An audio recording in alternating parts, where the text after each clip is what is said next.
government yitu noreba nyowe ndi umuntu wa butosha mu muri yo mu government byorekere how unprepared this government is because COVID is 2019 hatta 2021 tukabe takuchura ukato kuchura because yamara iyo neza kusiye myaka ibiri konka kwimuko karangira 42 days transport okajemereza abarya yisomero kabemereza wano kabaruko embarara basaka and atwa marebera na kimwe it was after marebera 20 kubura hafu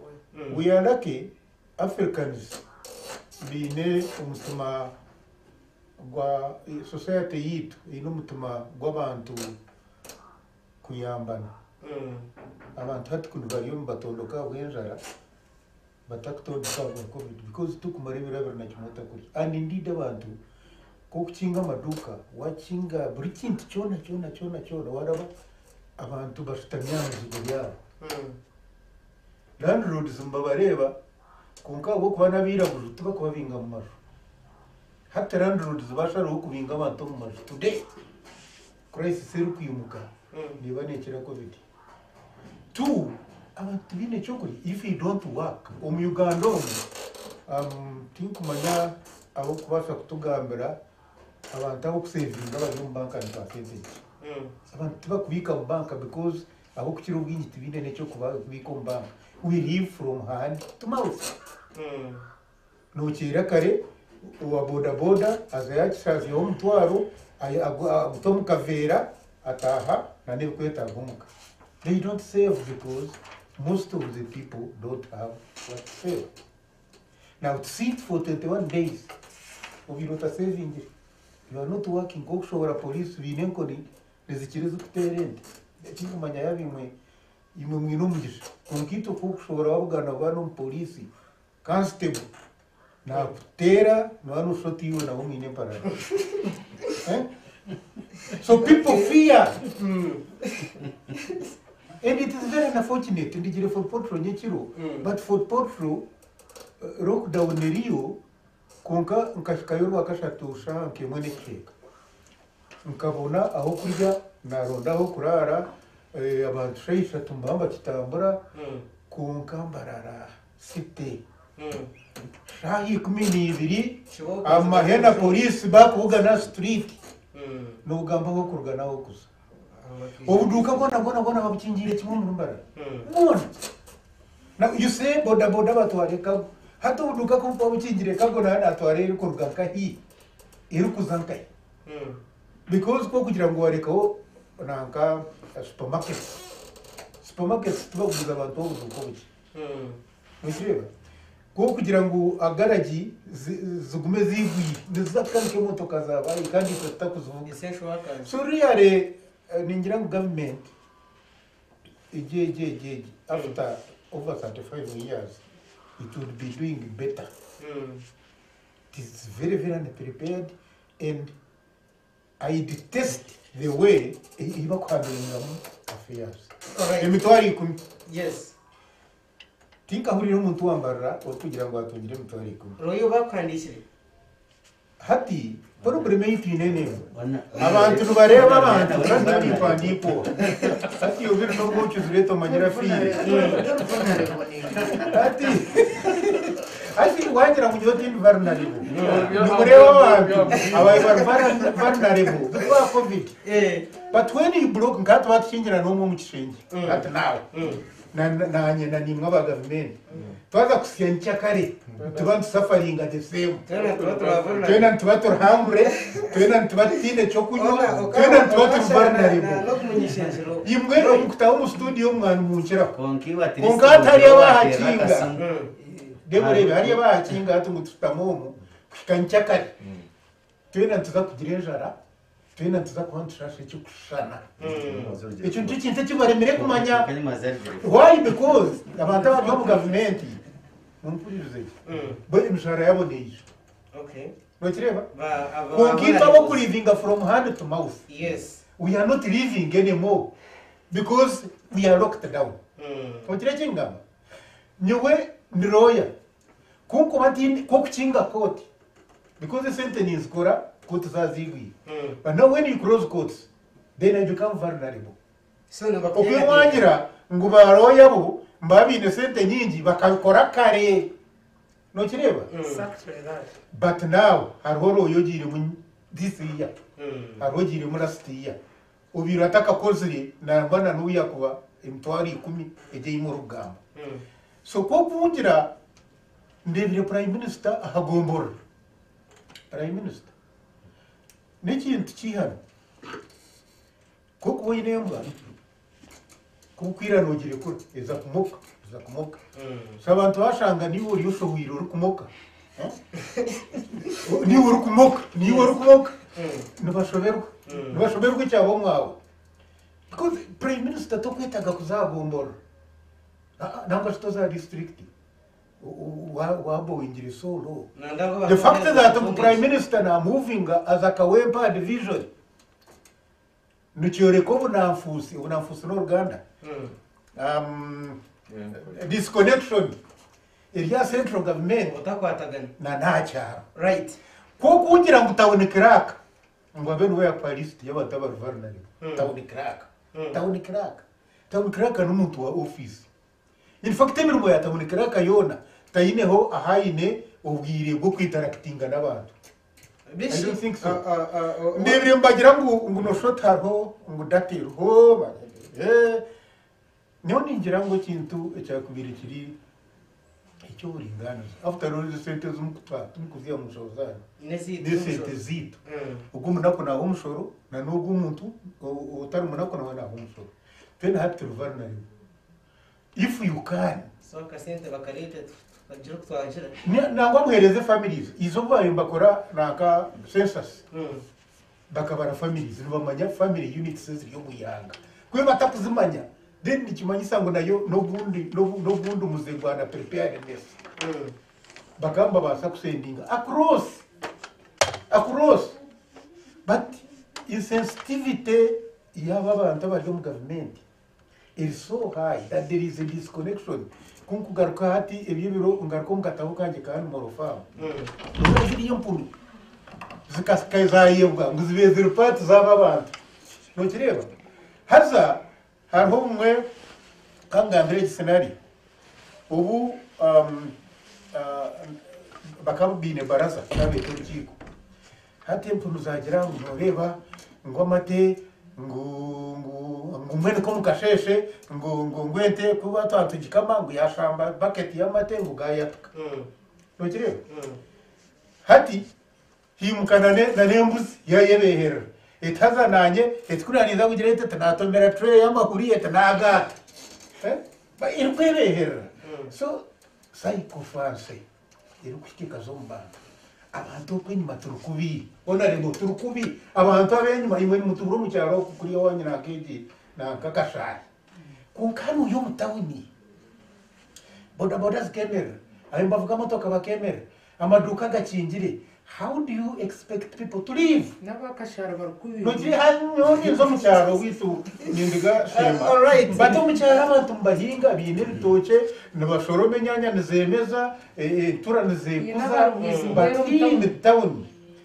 Honorable Nyenda ko turargaha enter any supermarket with 100,000. And as you come out urebe mtwari kumuzaguraki. Right, that is when you will realize. Baba batamuhire mtwari kumuriyo mbayise bikiro. No kireba nzaka muterana no mukazuwe zumuterana n'abana because umukanga yaza kujya atasi muyogire mtwari 10 rero mtwari 10 neza ko domestic violence hati yaza kwiyongera. Mtwari 10 yaza kuba mtwari and what does mtwari 10 buy? Right, wabare council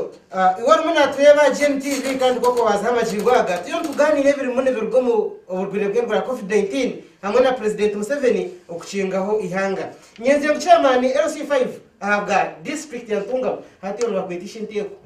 Ye ni nyenda ngo twereke tutungire mu cases zo kuzara kw'abana babishi. Munonga haza ushango bashisha tubanguhire bana. Namonga zo mu district ya Rukiga abashizo ko babire kari 24 mwabazi babatira butaka abona binende. Iwe mwakumurayo mwatungire cases nkezo numusanduringa muta president Museveni kayiro koma abantu abakuba barige kuzira hagaro no kureta kasente bakwato bw'umucagaro na nongo ni nchecho kureberaho baje ngo bakwato inepishi bakwiye sente hata bakumuko bakwata amakutwe kabishi mukoraki ben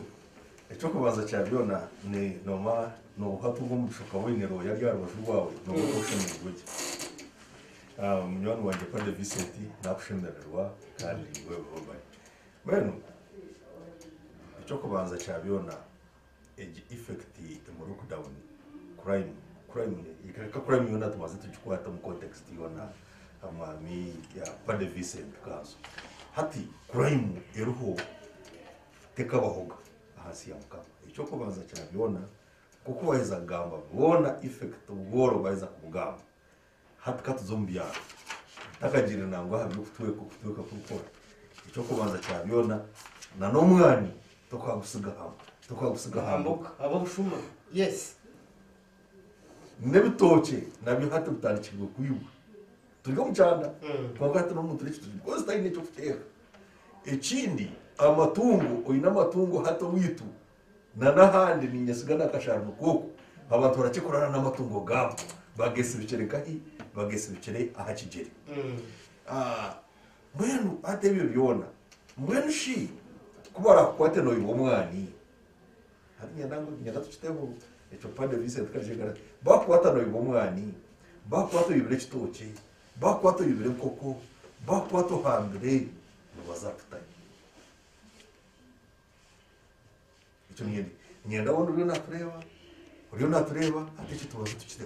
hatko baraheze bazaputanye cyo kubaza cyabyona obiro kuza polisi aha polisi omwijurano umupolisi kotsi zikashinga CJ akajati ziwezi kinje maybe horror ya cases horror ezba kweta ya cases my god no hadi manyo kwaba hata direct manyete gira barumani now hata umurumani hata assuming ngo bakwata abantu munana nyencha kare bakwata abantu munana manyate zo habo babikuna mukara hati aho cyabaje mbene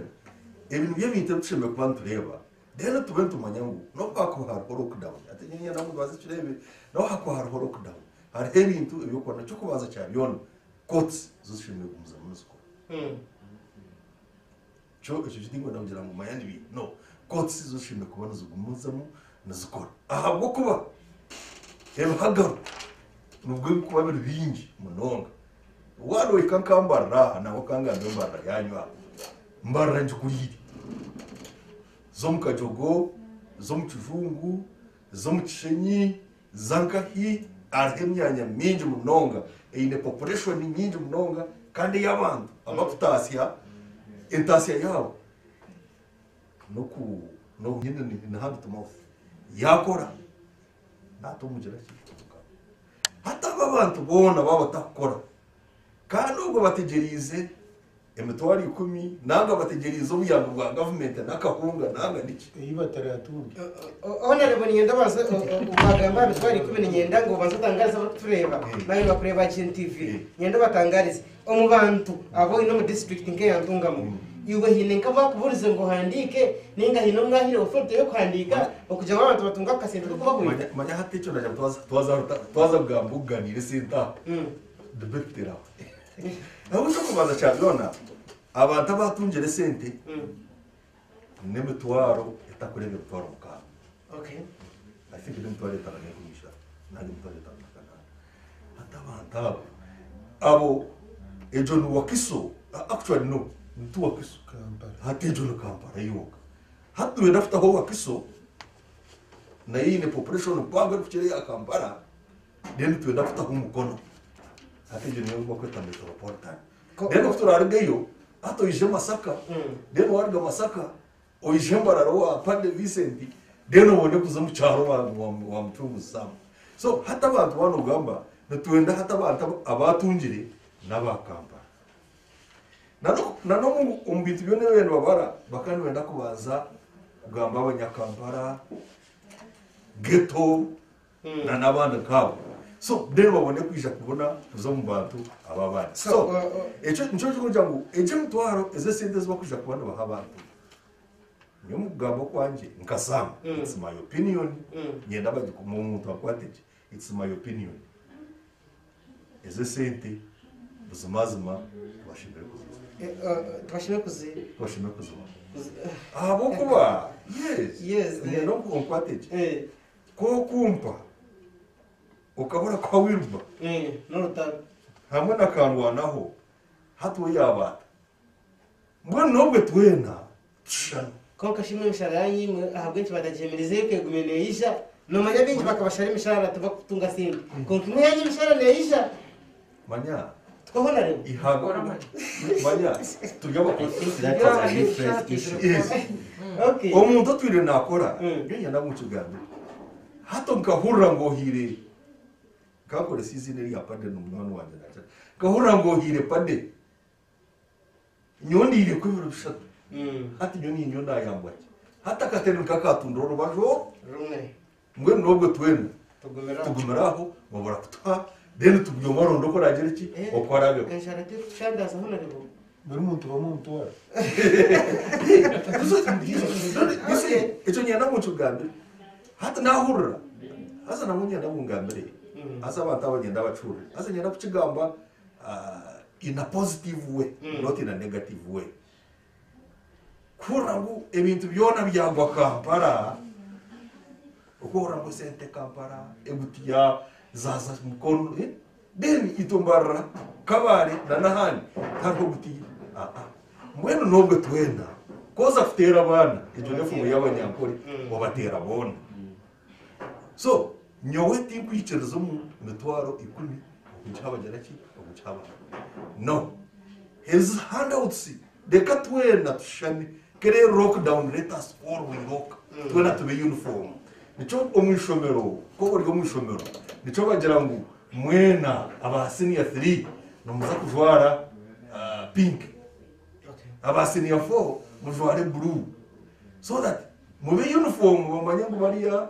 n'aba senior 3 bariya n'aba mube uniform so ekintu cyona cyaba uniform nikibonera when twaza kigambo cha iyo effect iyo wanungambira okutwara iyo niyo effect ya lockdown abana kwa kweba ishomero ibyo natibyakomira icyo nakigambo umwiraka ngo mzidi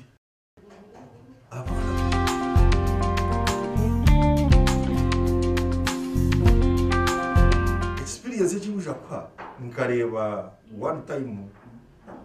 mu lockdown yo kubanza kanya nakishika kakari umusenye yaka hatakari umufa bueno kakani kakunda speech za president kaza ho kareba atobwo nyongamba ya radio ya radio niko kaza ho kareba immediate expectations zako president kuyazine ngo okuzahishomero kakani kamangu basakuze mukebera na munana ukashanga kana kahindukira kashanga umushita hindukira nambuza sheri abahoje hata manyangu actually eke mutamere yandaga ishomero because tubireba tin experience aba bana kuturana n'abaziri for that long kandi nyenda ngo abazira bari no bandeba niyo mukimanyangu mweno mu makaganyu hinduke bitonja bitu okumuruka kwikaryana bakagaka ishomero konka hatobwo mwaka gona bagumerana n'abandi na bakabataka bashomaga kubetegereza ebibakora mwene hato babishomere n'ubworo n'entongane n'abarumwe cyora ebibyona n'ibyo makagenda then harwaba basamuna n'abandi katumnanye kani kambeho ako twena tubyabashisha abakore sadufate na nabana aba nabo manyengu bine eshagama keyizeshi keyi entekateka ibakuteka mu nabo n'abantu nabo kabandi so echo kiri cyo kuja kure cyo kiresere ebizobu ebyo kugira ngo are pregnancies nanga okutware ndakwabishiki kubiri gwinyi pande no bifika tusheka he iburiya ng'umwana mumatwekera abantu abati 15 kasisi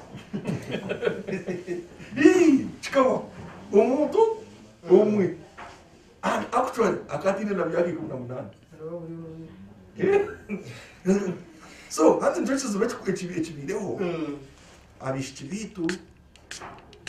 baza kutwarenda abishibitu koza na tukuja mu batwarenda kuja mu nabo babikunda bewireho nokweto kujara ki okweho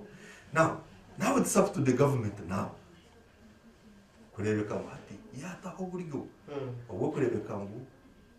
hajiramu okata cyo nicaza nakarwa naho yo kugira ngo tugire kutandika kweterekana sasa ebintu ebyo mwifu hateji kibire kisarani right kibire kisarani ndeta mugisha aho tushemero garuka kugira ngo policies zetu twabere twine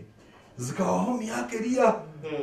hati twino kwirura mu policies zetu tukora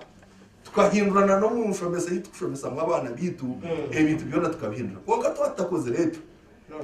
ayi mukamo wanje wabari munonga honorable kandogo nishente ko wa district ya Ntungamo nagarukani ngenda honorable tuno tugamba mu effects za lockdown as effects ezo are mu positive na negative ngano mwagamba chisende ninjangwe ejo ni positive maybe so honorable no tekete ngo zo sente tizirareta kwebaganisamo yabare munonga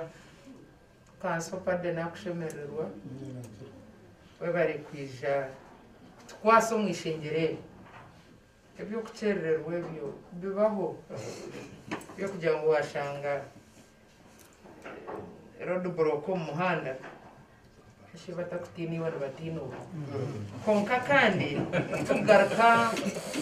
aha kintu cye sente eze zibageno bagabira abantu abari kugira ngo sente zininche abagana bagira ngo no rwane kimwe kiriyo mu kwahwa no banzo cyakire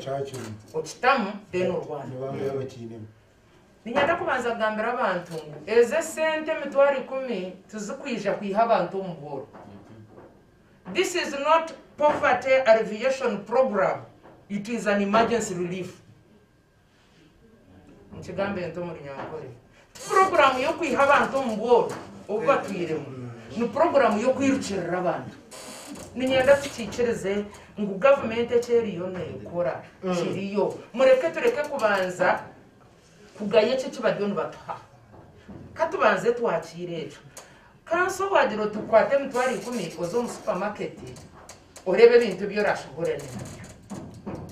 ninyenda ngo otakandeba tikuza kubiha otakandeba nkori yo mukazo ryo muzugo oteje wabana be barire no barara wowamuha no mutware shaheje namanye kiguru kumanyisa namanye kiguru kumanyisa umutware kanso yo bakuhereza no bakwa miliyoni 10 shaheze tizine kizukuyamba aha go kubarevo yawe na supermarket yo rukuzamu tiyo mukazo ryo hamuzugo uturyo tutajetinga mwene nyenda ngo tuyicereze ngo ece kintu tukora kandi kutukuzacho kugira ngo abakampara babandize kutunga aba wakiso abankaye nobu wakubanozaga abantu kateze nyeri 10 hona no banzuri nyerere rumwe n'uruhwa noteka ho rwa kabiri noteka ho rwa kashatu noteka ho rwa kane koko basa kwijoka jote enyeri 10 mwena muzampa deno katambika mwene tuyicereze ngo bintu reka bigendere umetendera no kugira ngo human nature buryo mwena yiyendeza ukagizirote nangu nito kubabandiza bambara kandi kuko kujya twabandiza bambara no wakampara nawe najya twabandiza bakampara no waguru nawe najya twabandiza abaguru ngwene tuyicereze ngo prime minister inurunyero rwakandise kuriraho nahaza ho rundi rwawa nahaza ho rundi nyowe ifi yanje eriyemwe categories of people that are considered to be vulnerable ningashi abantu abo abi president Museveni yagamba ko kumunyanya sibana yagamba abari supposed kubana batunge sente zo nabahi boda kabani nkora bayemereza taxi driver kabani mvuga taxi ekemera twa parkinga owabira conductor abamasaruni abamabara abashomesa ba private abahererche kutunga ka sente mu lockdown eri yo kubanza abana sare school zestakiguraga nonyetegereza abo nbo bantu abindi kurebaho hate kizobe cyanjye nikibe kintira ha TV umwareba ni ndiyo oba MP ba Western Region itoba representinga rural constituencies ni twine urban centers ezirumwa abantu kabo bwiza bwera bariyo Kashaka bariyo Rutoma bariyo Rubindi bariyo Chenshama bariyo nahando mu town kumwe barinjira mu town yambara bagenda bapakinga taxi zabo mu town waba bakaza babo batwira imizigo bariyo tibine cyokurya so waba nyo problem hate yinyine yinduko yenda ngo government tuyandemo enyerezi zabana zuba teke aha bantu aba bari mu town ezo urban centers tureke kuzirowinga hari municipalities and cities ningashi amatown n'amahanga abo kubana mutamu no kwito buce bina abantu nkabo hate ninyenda ngo ngambe nangu iwe ishente ko wantunga iwe ine ntunga mu municipality abantu bayo baza kutunga yes because we are considering municipalities and cities waba noreba nani pariza abantu cyo kureberaho shema municipality ine itendero kabuye as part of the municipality kandi abantu abakuza kutunga abo kwa considered under the municipality ship mazima difference eri aha muntu kutura itendero nakabohe nerinka hikurga ha wanje kutura rutoma bizwera nakashaka nenga kashaka nibashana mwene nyowe nishaba government ngwe considering ni twabantu bitu abitu rukwebembera aha bwo kuba no shotitwe abantu abitu abinebizo bunkebyo tubariyo lockdown results ninyenda mu mbagambire ngo there is what we call new normal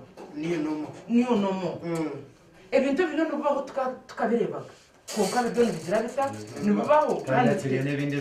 turiyo nebinde birukwiye mbwenu twicirize ngo hari ebintu wano wareba ngo umuntu mukuru nimwabazi yo nzikire muzeyi witoye agumeremerembe muzeyi byangire rubindi konka kwa bene wareba abantu bazikire muzeyi byangire next in sache no bukuru bakaba headmaster yabaciya aco masomero gari yagito gira ganombe gari bindu boys rubindi girls konka obwesi yabirekiriye konka bira harabati batubarwa hanga ngene edo new normal taro muzinda ugambira au kahari afire tenangu tafire covid konka enteka teka yona eberi ya covid era ninyenda kumaririza ne cha courts nyowe ndi omwana abantu abakusupportinga ngo courts zibe zirekire kukora aha wengi ni supporting aha wengi kwa kushtamisa koti abantu baragomba icyo kapitali bumwe na bumwe ijo mu koti that is converging in one area bargoko no secondary abajurizi abakwisho mu koti katugira mu koti yabaneshita marubindi abajurizi baraga kashare abandi baraga nyamiriro abandi baraga kabunji abandi nabo mu rubindi nawo nabwizwera nahandi bargo mu areas zitukumanya korona ezitakumanya korona ko yemerire bona bija bazo mu koti bayirunda ndawo obu bija akaboda bahekini noreba okubariyo nibashomba obugwire kubureta hamwe obutubire twagezere ngo oburwire buryo nubukendera hatwagaraka twayekunganda hamwe twayongera obugwire obundi konka emergency niziba ekizibu kitugezere no kugira ngo no wari kutekaho ngo ijya jet emergency kuba kugira icyo bamuha akibusa misho nyowe nintekateka ngo civil cases eze zitari kuguruka ngo zatoroka umushango kugwaguryo gwe ikibanza kiza kuturuka mu lockdown na lockdown no yakwaho ikibanza ntwisha ntitoza mbwenu haharuho emergency yona nke yogo wahambaho wayishente ko wantunga naja ngo bariyo wawe haba haruho ekiro kwetagisa emergency kikorwe konka kutara kugira ngo tuze omunomo we yo kugira ngo za kote zishitame abajurizi bije ningira ngo president Museveni no kumurebera hampa yontire nturana ninjya ngo president Museveni no muntu wo agira mu box bwo bwenjo bumwe ubwagumana kwata humpora mpora nicyo kurebera umwe nagira eceki mube mu kirekire eceki mube mu kirekire turebe so kuyarara tubone kugira tuta kugaruka tukaza umunomo yitu right uwo bari munonga honorable kandi nemanzi yambarira ahabwa abakazi ikintu kineje hatagira kugamba anyway Joshua ninyenda ngo tushoborere aro categories as president Museveni yaronzere okugira ngo zikwati sente akatekamo single mothers then yashaka yagamba banze bakore nabo mu ghetto nogira ngo abana bitu tubaza kugira ngo nabo babe ba ghetto ninga bishibazarira amahega ubundi ngo baka nabo bakisha kuba considered on third wave erumuneza kwisha ebale mnonga kisoso kandi nyenda kusima mnonga abebembezi omulundo gundi abaryahawe ekiganiro ekiri nkigenda omwisho omukutandika nagamba aha birungi ebitwegire omu covid egena na lockdown nagambaho bike konka harimu bingi iwe wenka nk'omuntu nanga wayeshitamisa nobaasa kwibuuza ugira oti konka egi embeera enyegesize ki how can I improve myself nimbaasa takuimprovinga kugira ngo next time nagwaho ekindi ekintu nshanje ndi more prepared kukira today ati kangambirira yari aha bintu ebi recently ndebere ntungire information nyowe umurimo gwanjye gundi gukora ninkora field munonga nabwo n'ubundi ntakagiriye hati konka nkaterwa abantu nkabana bari kungira ngo abantu ababire registering sorry nanyenda kutandika kugira ngo ejeje lockdown ninga situation eriho itwitwe aba NRM kangambe ba chairman samna na ba honorable abariyo mu kintu mu system hagati ejeje mbera twaba tutagikwasire no gwegendesereza neza ku exposing government yitu ninga shineza kujihana turamushirikira ibyo bitindura yes why recently umuntu angizire ngo kuba abantu baba registering hakabaho ba chairpersons I don't even know how they register konka abantu baba registering bakabanza bakozesa endagana ngweza sente mitwari 10 yije no bahahweje emitwari 3 so twari mushanu no bari kutsinduka na noro kutsinduka nabona ndakwihabweze kokuza kureba ibintu biriyo nibigendo misho ejo government yihabit just yete ya NRM very good yes kandi wanonda ngo nsinse no konka government ya NRM terimba hindi termunyo niwe terimba anko bitu terimba bazinde bitu terimba muna bitu you get tuririye kimwe kanso abantu actually no wasana kushanga kanso ainana n'abanyabuzara bari mu government konka nibo bakutize no buri bwembuzi kugira ngo aine barum so kutwantu gamba hanshongejo so twantu gamba hanshongejo mureke kukwata gan zanyu mukazorekera president tuzeyorekerere kubona batwana bisho tugatire no tuzeyorekerere ngwena hati muzeyi namanye cyafa umu district yantungamo LC1 kandi kancho cyatiriraho borekere yara nakimanya no so what I'm trying to say is itwitwe nkabantu hagizereho lockdown ege n'ibintu binje byesise reka tujye kiganiro kimwe business z'abantu zikinje nyine banani banje abariyo mu mashomera abana nkamahara bacyama no kuyanagamba abamwe hatu bakimana na n'ibindi bashika abandi bakashirwa kare abandi babirigireho tabakumanyana n'icyo gukora abandi businesses zakinga emirimo yakinga emishunguro yakinga ibintu bingi byakinga bwe nyona nyenda gamba ahanshongeje bantumwe kandi abebembeza barya ariho ibintu biri kwija kuko batabire serious nibikwemura waba tabire serious nangwe ni system yiti yabe tabire serious enda kahama kuna ninyeterana na chairman ibintu mwene bizakutemura so ijo ababa MPs ba honorable webyanga na bagenzi nkareba bari mu parliament batire minister of health abunkeke and they are very right kwiharasti ya sente zibara no basota kugira ngo ukihanga nke mazima tutukusiana ngana n'ebitanda magana wabaregesha wait a minute so nyoni ntekateka ngu itwe nka system twine kustyling up here twine kustyling up. We can't keep taking citizens for granted. Bakakuha sente okazimirinkora okagenda okaza mu parliament okakira supplementary budget okazimirinkora okapresenting eti bakatuhereza okakimirinkora and you think ngo abanyayuganda baza kushitama babona it just can't continue like that. wabare Joshua wabare kuganira kurunjoko kandi nebyo watwereka niyenda ngo turebe umwami council pade otshobororere iwe nkomuntu notekateka ngu ejinga bayesente turimuntu gamba effects za lockdown konkechi sente twashanga nchenda kwata hango munonga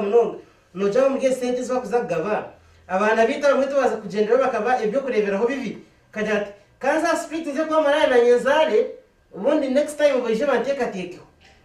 aha tetra kuzama abo kuja munanyereka ngende nze kuri abo nabasigaza aro umwana wanje wamwe na ka district aha ibintu tugambira ngo abantu bo mu kizungu bamuterese mu ngona shi ngo kandi bafiteka abakampara baryo aboko abageto ngwito katwajihoye nito katkozire geto hati nimuteka shi ogizire ngo ebyo kureberaho byona bibi tujyakuzo mu bantu bitu tukashanga turi umuntu zahantabi hati mutebeka nsanato kashubucha mani kuyagatara mu geto bakaba tavuga bavuga basada hata kuva mu geto no qualification icyo kigana ngo ruhushya mbeno ikindi kwenda kubanza nacyo mu effects za COVID-19 da lockdown Joshua na honorable police brutality batiyanga bafuterende burine imwe kumukureba barya street n'enkoni mugira ngo hari iki kiba kwambaza gutera n'engoma nende tuko bareba ho nangate brutality y'ubuye mutkabu bizi uji streets abantu b'abanyayuganda mukatera babatera ko na kona ndebire aba bantu bakwasire ngo bisire katumba wabareba tugaga kureba undi ibintu bikire ku bandi bukorwa mu Uganda ahavirohu anda president Museveni niyenda kubuza kibuzo na bipade no manya warweta kurananye nimba kwineke niyenda kubuza imuntu ry'abanyabiraje kandi ikigambo ndiko akwa government nekorwa amuzi shatu za government nozumanya imwe mukoziraho ki kabanyabiraje ngwitwe bakanga kutindura essential workers we are not in fact turukora nuturaba nko kuza for port benyineyo client bamupatira police ise w'umwana police ekumucyaginga child kidnap umukaza kamusigoya yagenda yafero hata izire niba bakwata umushaba mutom police bamutoye child kidnap bayimba mwikazya kumutomba ikoto ngo bamuteka capital offense nechireba why because lawyers are not essential workers. We cannot protect you. Abuse the human rights as wohati. Tizikawa hoga. Joshua tizikawa hoga. No manya umwana abanyankore mbagira ngo gozi ngo agonire tiganuka. Tumukumanya ibintu bikorwa mu guverinoma konka n'ikintu ekikushasha munonga wagira ngo president Museveni tutamuta ko kubura chairman wa Fathers Union omukazi we araromba abana bomba resendaga then ukagira ngo yiwe niwe cyo kureberaho cyangwa kamarungi n'ikintu cyo kushasha it shouldn't be government ya NRM after crossed 40 years it shouldn't 1986 President Museveni akagira ngo isheka guta impitirizo kuyabire bura abemerere baronde impitirizo mpaka bagizere bata ati mbona kutoye twabaye tubona impitirizo buriro mbinyaza atumuntu mbeni mpurango batumba babuzo atumuntu naburata gambira first lady wajya mu office abantu atumba bura nubakwata bura pe bura n'umurambo tubarubureba nangwa buriya bakabagenaga n'amamvi muzuye n'abave imirambo yanyu mu gitoroto hati nobura bakahindura umuntu so abuse of human rights is hati ecya kabiri ecyo kankirerera iwe niyo ndikuza kutumira tutumabona rebo katumana abantu bakubashika muri hariya abasira kimwe munonga reka tuniwe abantu bakubashika aba barahari ni icya kabiri wareba gavumenti umukuru yagukora yagutekaho za tv ya leta ngo abanyamahurure umanye ngo ubwo mukoro tukuza kusucceedinga nyenda kukigambira tv yeki nyowe omusere yanjye tino bahandike kandi impana mutuzaha creating a false hope yureka kwerera ngo awe toyine municipality na nabasite bakuza kuzitunga iki nakigamba hati kuba razitunge nyopande tinkubura address yanjye nemanyo banyete babuze ngo mbashika bazitunga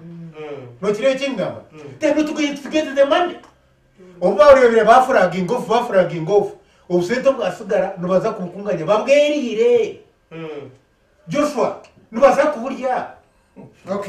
tubarire nche kuko ikikushasha na next government nubaza kubagarara nubamwiho muri yegi ministry